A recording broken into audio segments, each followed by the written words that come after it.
Well, as the saying goes, a recipe is a story that ends with a good meal. Ooh, and for yes. TikTok superstar Jeremy Scheck, he's made quite the spread for himself in his culinary career. Jeremy has shared his remarkably tasty recipes and culinary knowledge with more than 2 million followers across his social media platforms, and has recently put his expertise to the paper in his very first cookbook, Cooking Smarter, Friendly Recipes with a Side of Science. Ooh. Love this. Jeremy Scheck joins us live this morning. Hello and welcome to New York Living. Hi, thanks so much for having me. This is excellent. It's wholesome, but how did you get into cooking?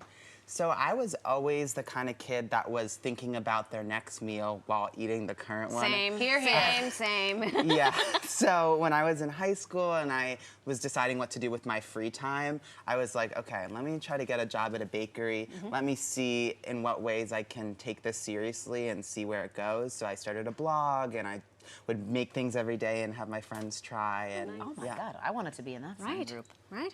I mean, okay, and in high school we hear that you also taught cooking demonstrations at one Williams-Sonoma. Look at you. Yeah, so I don't know why they let me, but I just asked my local Williams-Sonoma if I could. And I taught a few and they said, come back when you're 18 to get a job. So then I did, and I was a sales associate and I taught the classes.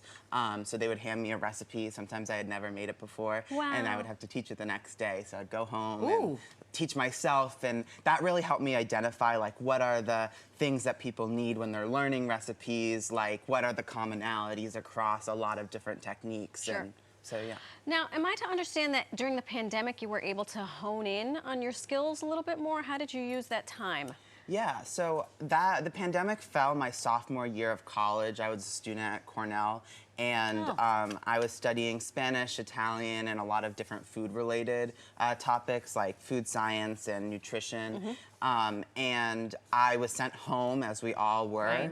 And I had been food vlogging for several years. I decided to make some videos while I was cleaning out the pantry because my dad was going to pick me up. Oh my gosh. Yeah. There you go. There you go. Can you make something for us today or Yes. show us how we'll do it? I'll come on this side. Okay, sounds good. What is it first and foremost? This is a really simple kale salad. Yum. It's really adaptable. And we have a fresh lemon vinaigrette that we're going to put on I top. love the vessel in which it comes. Thank you. Yeah, so I'm a big proponent of making it in a jam jar or a blender. Okay. And this is also great because kale is very hearty. You can make it ahead of time and it won't be gross. And you have shredded the kale. Yes, so this is Tuscan Beautiful. kale. Oh. I like that. It's just a little nicer texture, I think, than the standard. Okay. This is some cooked quinoa, Great. and you could use barley or farro would also be really good. Any kind of grain. Any kind of grain that you Okay. like.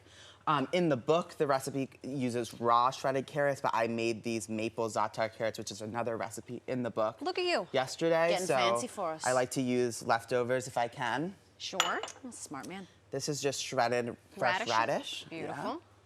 Yeah. The book calls for roasted pine nuts. These are sweet and spicy pecans. Pecans? Oh. Yeah. So again, Lot of everything flavor. is very up to what Up you to have. to the maker's choice. Yeah.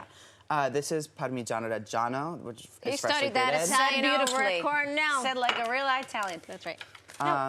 Okay, sorry, last ingredient. Yeah, so these are just dried cranberries, and you could also use dried currants are really nice. Excellent. I don't know if I've it ever had a smells nice. currant.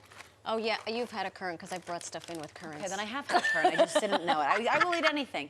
That's fantastic. And there's your vinaigrette. And here it is. So what kind of vinaigrette? So actually, funny enough, it's a lemon vinaigrette, fresh lemon juice, extra virgin olive oil. As Dijon mustard, I used a black currant Dijon mustard just because I had it. Why not? So, I do love throwing a little bit of mustard in a homemade makes- vinaigrette.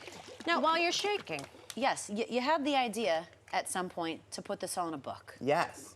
Talk to us about that. So that was actually the first idea. So I wanted to write a cookbook before I did social media.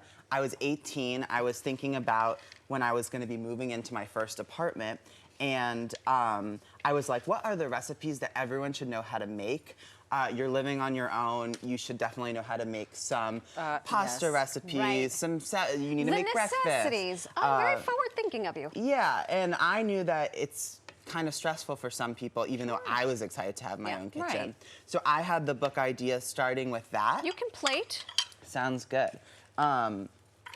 And So you started with the book. I started with the book idea.